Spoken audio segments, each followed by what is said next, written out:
Welcome to CNN's Crossfire. We've got a full show for you today. No, yes. You haven't dialed into the wrong YouTube channel. Yes, this is the Ultimate Cleveland Sports Show. Yes, we're going to talk sports.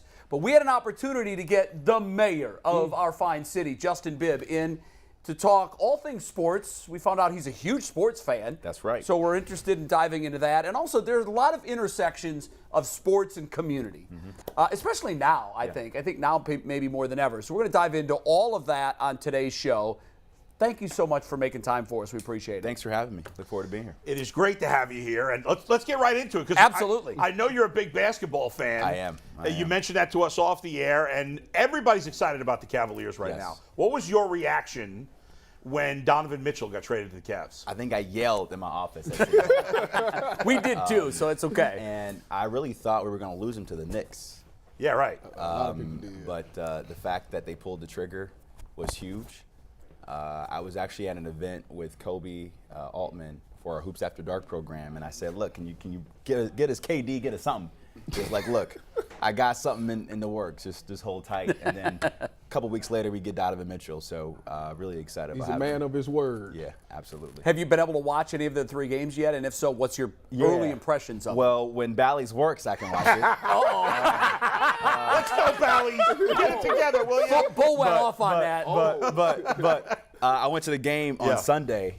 And seeing kind of Donovan Mitchell lead the team in overtime, it felt like the LeBron era Cavs energy. I couldn't agree more. I was there too. The chance of MVP, I think is there. It was. I mean, it was crazy. I mean, I think Spider could actually average 30 points a game. I hope he does. I win that fence question. With the 1-2 combo with Spider and Darius Garland, probably one of the best backcourts in the league. No, I got to get to this. They asking all these nice professional questions. It's about to get dirty in here, is what you're saying? No, I wouldn't do that. But I am going to say, I have to thank you because you are showing people our culture. Now, the fact that you came in here with the waves. Hey. Does the mayor have a do-rag? I do. I got two. I got mine already. Yes, sir. Keep it on you. One day I was tempted to wear the city hall. I'm like, it might drive people crazy too much. Yeah, we're not ready for that yet. The city ain't ready for that yet. There are some that would say peace out. There are others who would be like, there we go. You're kind of like, what is he? Where's that? Exactly. Is that a sport and waves going back 15 years, man. I use Murray's. The sport and waves ain't thick enough. You know, the Murray's got a little. That's a build up. Murray's a mess your cup and pillowcase exactly. up. But you got to wear do-rag. Bull and I are sitting here going, what? They confused. All the Google, what is a do-rag?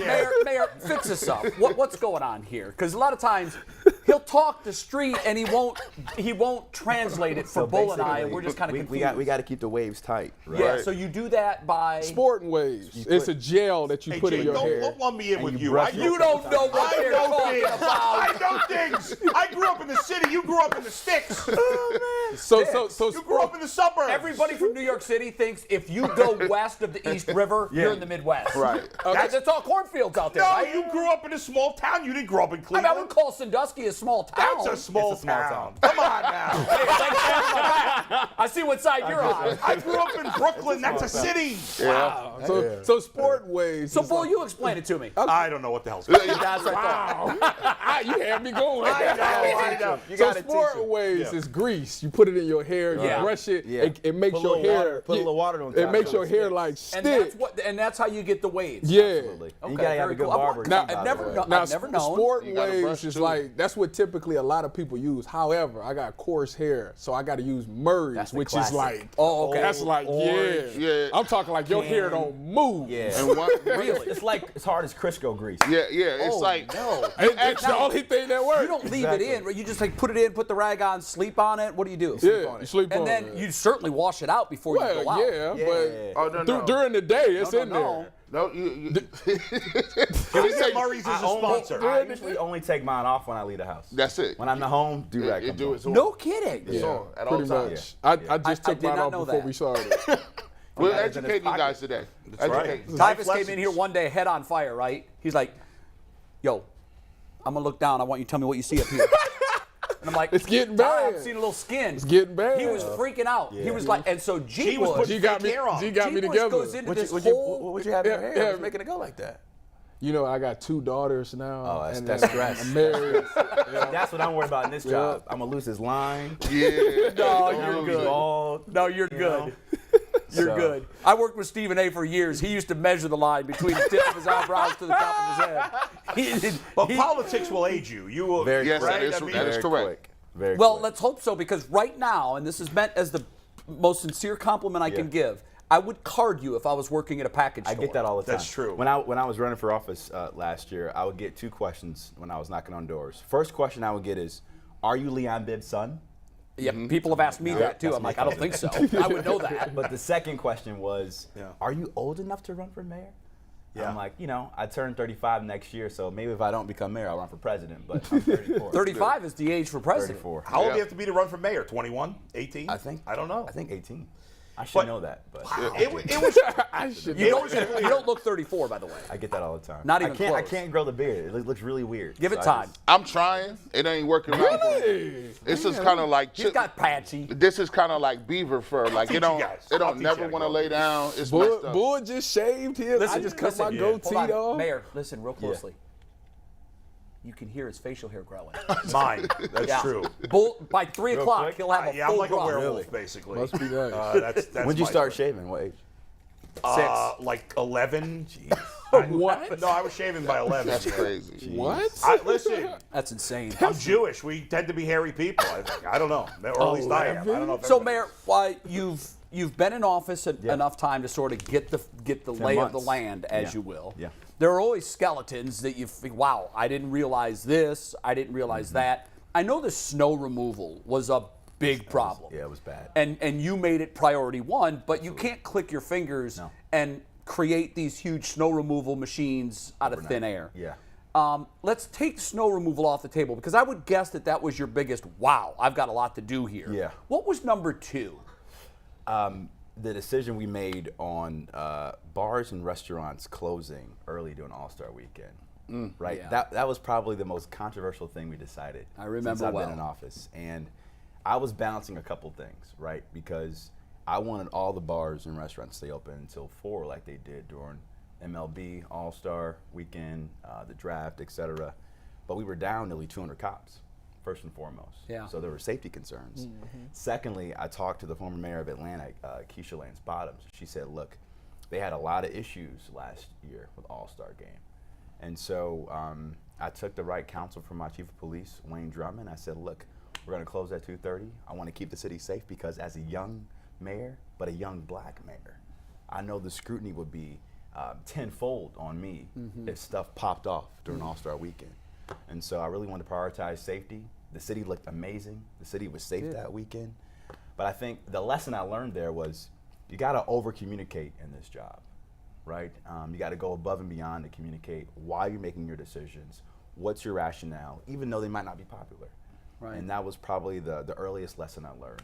Most Erring important lesson. on the side of safety is Absolutely. always the Absolutely. smart play. Absolutely. Regardless of whatever Because if criticism things might- wouldn't have been safe, who they would have blamed? Exactly. Me. Yeah. Yes. You'd rather be blamed for being too cautious too cautious than not cautious than enough, not yeah. cautious enough. Absolutely. Go ahead. We need him doing the press conferences after the Browns game. You see I don't think I can fix that. get You see that over? I love the over communication answer right there. They can tell We you get no communication. Yeah, The we Browns don't have get- no communication. Listen, y'all Here's gonna what they stop- tell us. y'all They're gonna working stop on it, and this. it's going to get Yeah. better. Yeah. Y'all gonna stop this. The Browns. We at a Yeah, crossroads. these two are a little crazy. Yeah. We at a. This. We gotta start winning some games. It's do or die this week. Like Yeah. this is. I mean, I thought we had that game last week. I really did. I thought we had 4 or 5. Been a lot of games like that. We should be what was it? What 2 and I 5 think right now? yeah, we're 2 and 5. I think Yeah. at worst we should be 5 4 and and 1. 2. Yeah, some At 5 5 and and 2. two. Yeah. And I think Yeah. if we had Deshaun Watson, we're probably 6 and 1. I Probably. think. What about the Guardians run? How much fun Oh, was that was for magical. Look, I grew up loving baseball, playing baseball as a kid. What position? I was center fielder and pitcher. Hey, okay. Nice. Okay. Willie Mays Hayes, man. I love that. But like that team of Jim Thome, Kenny Lofton, Paul Sorrento, Omar Vizquel, Carlos Baegra, like You were I just a young loved kid. I was like 10, 11. Right. Man. And so seeing that magic again in Cleveland was awesome. I was at the game, that Saturday night game when Oscar Gonzalez hit that single to bring those 2 runs in. Yeah. It felt like the 90s Indians all over again. It really did. With the Guardians run this year. Do you think the teams are the teams contributing enough to the city that they play in terms of just doing positive things in the community? Do you feel like they're doing I their absolutely part? believe so. Okay.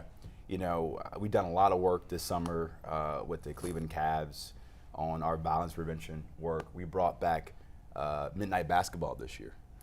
Tell us about that for those that don't know. So in the early 1990s, President Bill Clinton had this program called Midnight Basketball, Right. where folks would play basketball at night and not just play ball, but they would bring job training, financial literacy training, life skills training to the neighborhoods. So we brought that back this summer through a pilot program with the Cavs. Over 100 young men of color, ages 18 to 25, playing ball all across the city. And it worked out so well that 5 of the students, student leaders, got tryouts for the G League for the Cavs this year. 5. Wow. No kidding. Right? And that's not even touching on the real mission, which is Absolutely. to bring some services to these young men that Absolutely. desperately need them. A lot of the kids got jobs on the spot at Wow. our human resource fair. So that will definitely continue. We want to expand that year round. Right. For next year. I know the Browns have done some amazing things with criminal justice reform and looking at how do we do a better job of restoring trust between police and residents. And the Guardians as well have been a big champion of that effort too. So we got some great sports teams that do an amazing job of contributing to the civic community in almost every Wait a way. minute, go back to that midnight basketball. You Yeah. say 18 to 25? I believe so. Can you extend it to 28? Because, you know, technically, I be telling these guys that. You know, still got some games? So I played football, but of course. He could be a major I leaguer could if he wanted. anything. So they getting G League tryouts. They get so, G League You know, tryouts. back in the day. We can take a look at it for next year. She coming to tryouts next year. I would say you could maybe sneak in as 25, but those gray hairs that are cropping up in your Coming beard up. now, They, you nah, can't do that see, anymore. look, hold on now. See, you hate. Yeah, get a close up on that. See that? I gotta have my barber take care of that. Man, He was joining us remote last week, and he stopped midstream. He looked real close, reached into the camera. He's like, "Man, I'm getting some gray hairs." Tell you, man. that's it. That's I it. come at you fast. Yes, it That's does. true. You're getting old now. There was a You're getting old. program that I grew up on with in Stark County, and it was called JTPA, Job Partnership Training, and it was a program that really, I think, revitalized the city of Canton, because what it did, it basically had all of the kids between the ages of 14 and 17 while you were in high school. You got an opportunity to go to different places, and you would literally interview for jobs that may happen in the city, whether it be the park department, whether you, if your grades were lower, they would actually pay you to go to summer school to get additional skills for maybe if you had high school issues or maybe you couldn't pass a proficiency, they would actually pay you as your job to get those grades up. If you were a little higher, you got to work in the city office, the city hall, and you did some things that were little high level. But I thought it was great because it taught kids the value of knowing how to interview, knowing how to put a resume together. What should you wear? It also helped you out in terms of financial literacy. You got a check with your name on it, and you took that check and you went and you deposited it, and your parents had to sign for it, obviously. But just learning how to balance a checkbook, a debit card, all those different things, and that program went away. And I think you could talk to a lot of the people that are in the city of Canton, and it really hurt the city because when those kids weren't doing that, They get caught up in the they were streets. doing other things. Yeah. What are some things and initiatives that you may be bringing to the table that can address kids and financial literacy and learning to work and earn a living at a younger age? Well, what I'm really discovering as mayor is that there are a lot of good programs out there, but the issue is a lot of our parents and children don't know they exist, right? And so we need to do a better job as a city of raising awareness. We have junior achievement that goes into our middle schools and high schools to teach kids about the stock market, how to balance a checkbook, how to buy crypto, what is crypto, all those things. And so we need to do a better job of raising awareness about those programs. We have Youth Opportunities Unlimited, which we fund and support in Cleveland to give youth summer jobs. I want to give young people jobs year round, right? Because you learn by doing. That's how I learned the best, Facts. right? I can read and study all day, but you know, if you learn how not to balance a checkbook, then you learn how to balance it the next time, right? Yeah, that's Right, right. by doing it. And so we need to do a better job of really changing how we think about education now, because what we're seeing in this pandemic is that a lot of the students in CMSD high schools during COVID dropped out to work at McDonald's, Amazon, Target, because they're getting paid $20 an hour. Yeah. So I'm making bread now to put food on the table for my family to get us out of poverty. I don't have time to be in this classroom reading a book. So how do we change the future of education so kids can be engaged and have a job they can go to when they graduate, or be ready for college when they graduate from high school?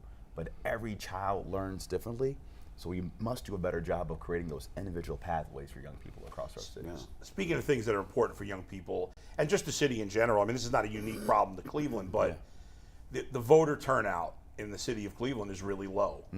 And to me, and I've talked with one younger member of our panel about voting and how important hopefully it is. We're working on him. Absolutely. Are you Or registered else to I'm vote? not coming back on this show. Yes, You are? I'm registered to vote. Civic duty, young man. I Civic talk duty. to him all the time about it, and it's important. And I'm not even telling people who to vote for. People know what I vote for, whatever. But like, it's important that young people vote, and not just young people, everybody. But you know, getting people to go out and vote, and getting people in the city of Cleveland to go out and vote. How do we do it as a community? How do we get other people? How do we get the turnout in the city of Cleveland and not have people like?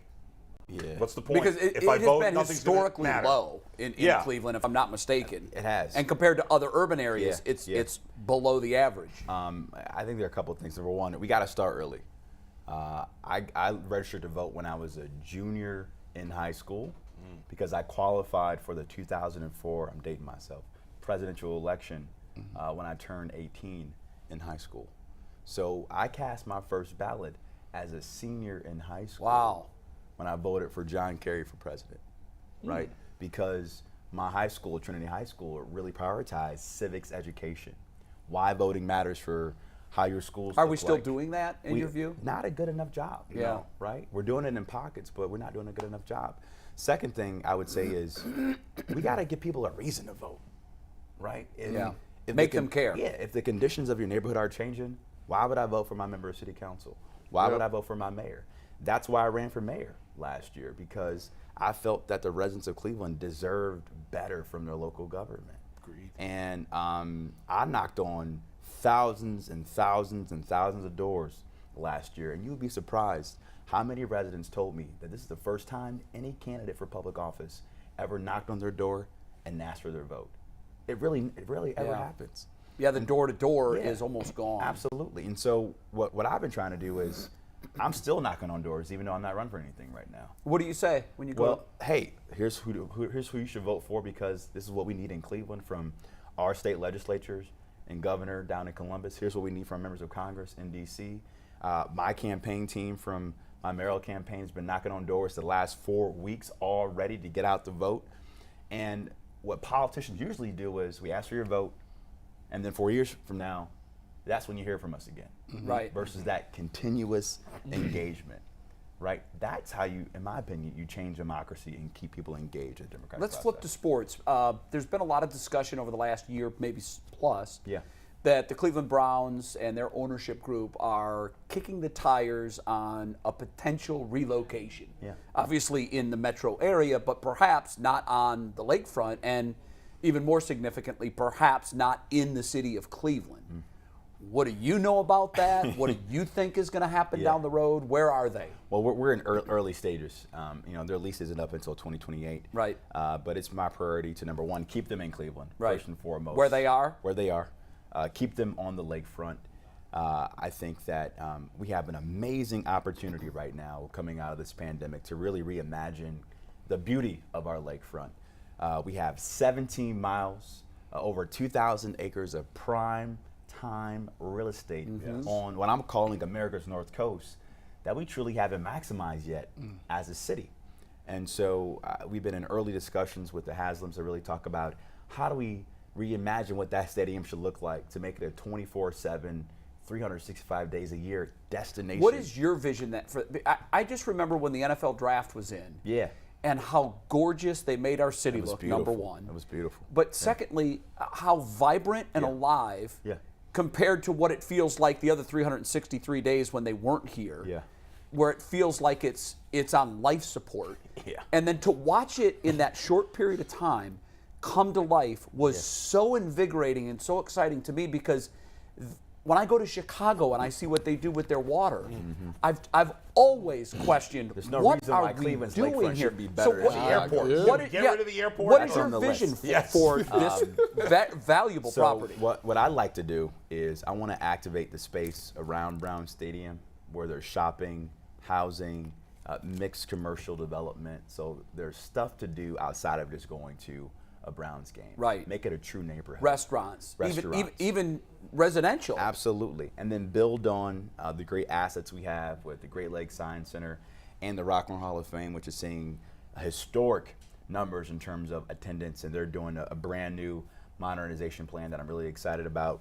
Then over the next couple of weeks, we're going to be making some announcements on Burke to really study, what's the economic feasibility of closing Burke, so that if it's going to cost us $20-30 million to close it, well, if we believe it's $1 billion asset we can leverage over time, then it's worth the investment. So it's an investment, but long term, what that could be. I work out down in our gym, which is right next door here, and the back is all windows. It faces Burke.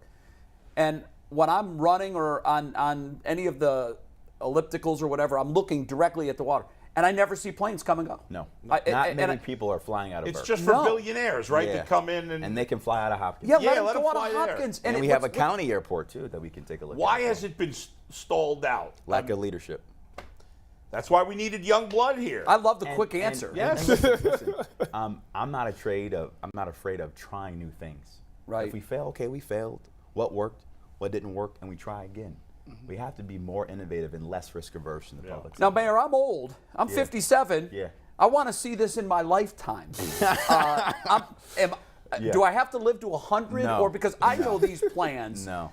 When you're talking about completely redressing a city, Yeah. they don't unfold in 5 or 10 years. It's gonna more like take time. 30 years. It's going to take time. Yeah. But I think it's my role as mayor to get the trend line going in a better direction. Right. Right. At least get the ball moving. I won't solve it completely in 1 term or 2 terms, but we can see material progress where there's more activity on the lakefront. There's a pathway to close Burke that's tangible. Yeah. Then the next mayor can come in and say, let's build on that legacy. That's a ton of land Kind of It is. piggybacking off that. Cleveland, the inner city, we lose a lot of our population, right? How are we going to keep people located in the city like this guy and this guy, right? Yeah. These not saying this guy and this guy, because they're at a point in their life where they're at their peak earning potential. There's a lot of their dollars, their economic dollars that could be spent, whether in housing, whether it could be spent just in entertainment. These are the people that we should. And then you have people like me and Tyvis. We're coming up, right? So you're like, okay, you start to earn a little more money. Where do you want to go? Where do you want to raise a family? What are some of your ideas as how to keep that stream, that income base here instead of going to other different? Well, number one, we got to keep people safe, right? If you don't feel safe, you're not going to want to raise your family in the city or start a business in the city. And I think since I become mayor over the last 10 months, we've seen double-digit reductions in homicides and shootings, and almost every major category of violent crime is down. How have you done that? Because almost every city in America, crime is up double digits. Yeah. How have you turned it the other way? We require more visible police presence. I talked to my chief of police, Wayne Drummond, and right now on the first and second shift across the entire city, every officer is required to walk the beat for at least 1 hour. Wow. Number 2, we negotiated a brand new police contract that's going to boost pay by nearly 11% over the next 3 years. I got it done in just 4 months without going to an arbitrator. So we're paying our cops more. And by the way, before we took office, our officers weren't allowed to wear ball caps, have beards, or tattoos. Now they can. So we're making our department more attractive for the next generation of officers, and we're going to hold them accountable when they step out of line. And one of the things that I'm really frustrated with my party, the Democratic Party, about is we can be tough on crime, but also be tough on police accountability. Yeah, they're not mutually exclusive. We got to do both. Because when I was growing up on Dove in the southeast side, my grandma wanted the cops to show up on time, but respect her as a hardworking, tax-paying citizen of the city. Right. And that's the true mandate of policing, and it should be across the country, and that's my vision for safety in the city. How difficult has it been for you to recruit new officers? It's Because I hard. know numbers are down big. It's so hard. You know, every mayor I talk to, from New York to LA to San Diego to Tampa, is dealing with this issue. Yeah. And so what we're trying to do is make the department more attractive, make pay better, make the culture better, and really show folks that Cleveland is a national model of policing, and hopefully that'll be a Wait a minute. Yeah, I was speaking to a member. I was actually speaking to a member of the the police department. We happened to be on a plane together, and he's in the bomb squad, and he was telling me that some of the guys that he works with, because I guess he works with some other departments, being in the bomb squad, and he was saying that this was a couple months ago, and he was saying that you know, some of these guys who, you know, working in small towns where they're not taking the risk that city cops are getting paid more money, and that's the challenge. Pay's been a big problem. Right. Yeah. So our officer didn't have a contract for over 3 years, so we got him a new contract, and it's going to take a couple more contracts to make pay more competitive. But, you know, beyond just pay, you might be willing to get paid less if you like the culture, if you love your job. Sure. Right? I love my job. I took a big pay cut to become mayor because I love the job. Right? And so there are more things than just pay, but I think changing the culture is a big thing we got to do to make sure we can attract. I got two sports questions. One, yeah. You said you grew up on Dove. Did you play for the Dove Park Panthers? No, I did not. Okay, that's true. Yeah. We played them in Muni League when I played. I'm sure we beat you, right?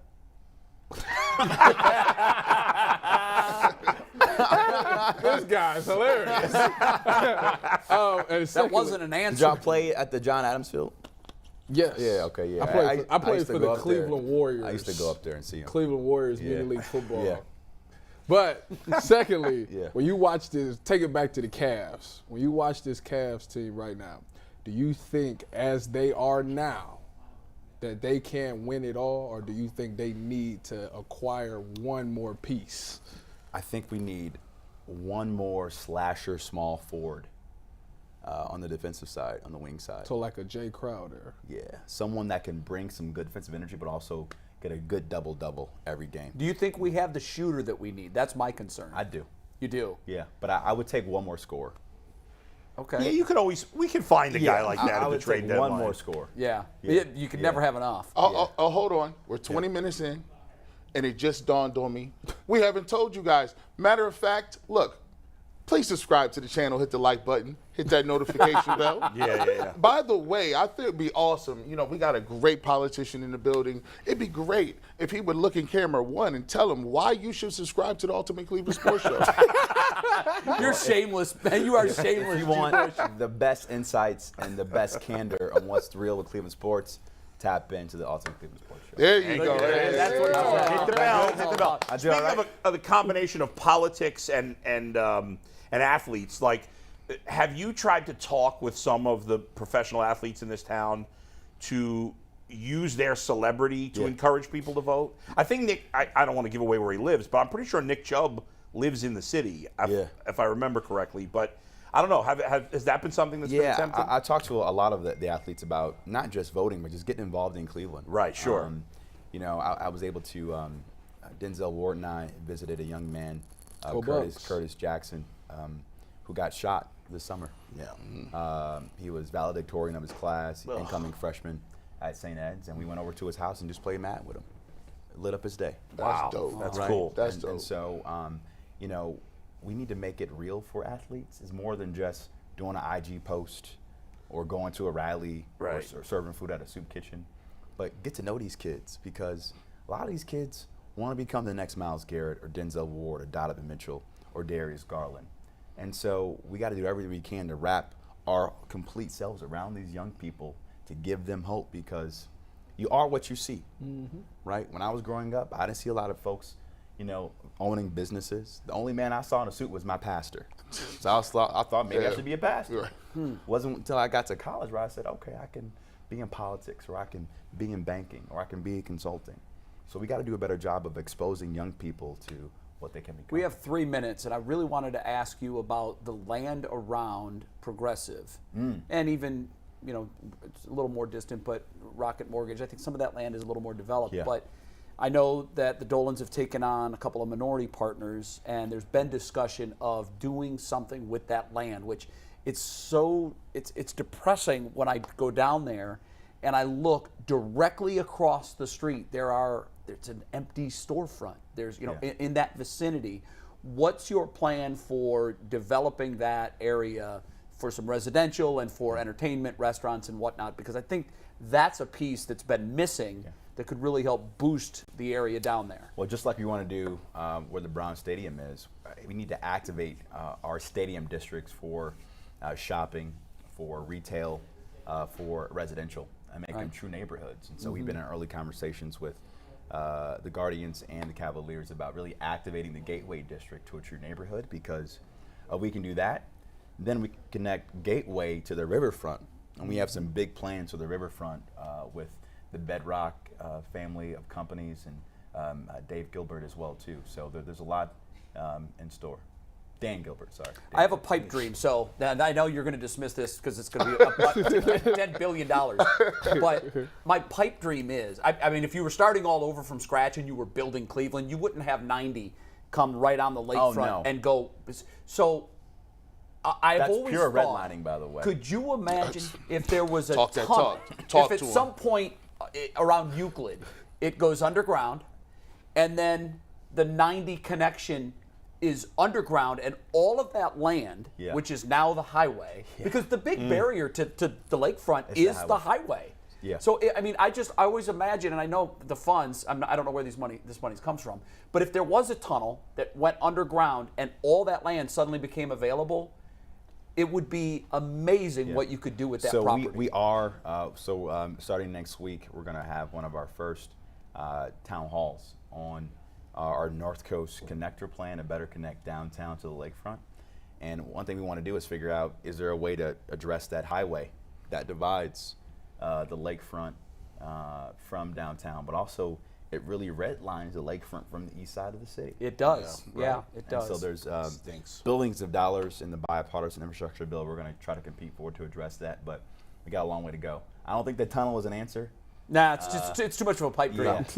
But The big Unless you got dig. Elon Musk money, you just want. You don't want the big We dig got a stuff. young mayor in Cleveland who's got energy and is doing things in the Yes, city. We thank love it. goodness. We love it. Everybody go out and vote. Election vote. day's coming up. Go out and I vote. think it's 2 weeks from yesterday. 2 weeks from yesterday. So, Mayor Bibb, thank you for giving us time. I know you're on a Appreciate tight it. schedule and you have to Appreciate it. go. Thank you so much, guys. For what it's worth, from the outside looking in, because I don't live in Cleveland, but I work in Cleveland, I think the future of the city is in wonderful hands. I appreciate Absolutely. it. And I'm sure you're going to accomplish a whole lot in your time in office. And let us know if we can help. I certainly will. Yes. I'll come back. We are here. Yes. Please do. Y'all heard that, right? We're gonna Hold him throw to to it. a Jetty Osmond 60-second piece as the mayor